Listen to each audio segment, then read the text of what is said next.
Saudara, Mahkamah Konstitusi menerima pendaftaran 115 gugatan hasil Pilkada 2024.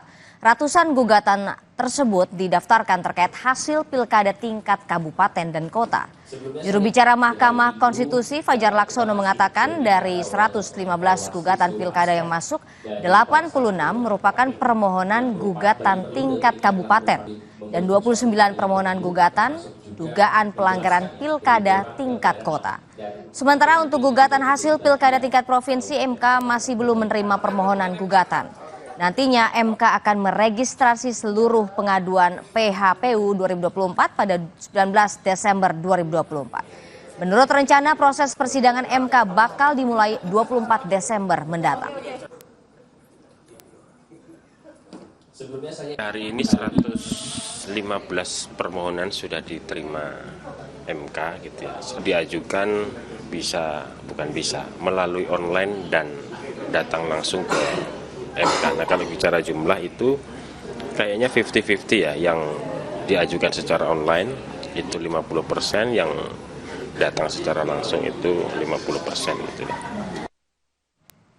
Bagaimana tahapan gugatan sengketa Pilkada di Mahkamah Konstitusi? Sudah ada jurnalis Kompas TV Benediktus Aditya yang akan melaporkan langsung dari gedung MK. Selamat pagi Bene, apa saja tahapan gugatan sengketa Pilkada 2024? Ya, selamat pagi Gita dan juga saudara. Memang usai pengumuman hasil dari rekapitulasi di tingkat akhir di masing-masing KPU daerah, begitu ini Mahkamah Konstitusi memfasilitasi beberapa paslon untuk nantinya ini melakukan perselisihan hasil pemilu tingkat kepala daerah. Dan berdasarkan keterangan dari Fajar Laksono, juru bicara MK, memang sampai detik ini sudah ada 115 laporan atau permohonan begitu, di mana 86 diantaranya ini untuk tingkat kabupaten dan 29 diantaranya untuk tingkat wali kota begitu. Dan untuk tingkat provinsi sendiri ini masih belum ada permohonan perselisihan. Namun hingga sampai hari ini pendaftaran juga masih dibuka, di mana direncanakan pendaftaran sendiri diagendakan hingga tanggal 18 Desember. Kalau kita lihat dari agenda KPU sendiri untuk tanggal akhir hasil pengumuman sendiri ini ada di tanggal 15 Desember, di mana kemarin memang Fajar Laksono menekankan bahwa maksimal hari untuk melakukan permohonan ini 3 hari setelah dilakukan atau diumumkannya penetapan pemenang hasil dari pemilu kepala daerah. Untuk selanjutnya nanti dari hasil permohonan ini akan diproses begitu oleh MK, dilakukan pengecekan berupa pengecekan dokumen, saksi dan juga bukti yang telah dilengkapi pada tanggal 23 Desember untuk nantinya pada pemeriksaan pendahuluan ini diagendakan pada tanggal 24 Desember. Sementara untuk sidang sendiri memang direncanakan ini akan dimulai pada 31 Desember hingga 30 Januari 2025. Kemudian nantinya dalam persidangan itu akan diputuskan terkait dengan gugatan putusan pada awal Februari begitu Gita, dan sampai saat ini kita masih menunggu, kemungkinan masih akan bertambah jumlah gugatan dari pemilihan kepala daerah 2024. Begitu kita. Dari 115 gugatan yang sudah masuk, apakah Anda sudah tahu kapan persisnya akan disidangkan? Dan sengketa dari pilkada wilayah mana yang lebih dulu, Bene?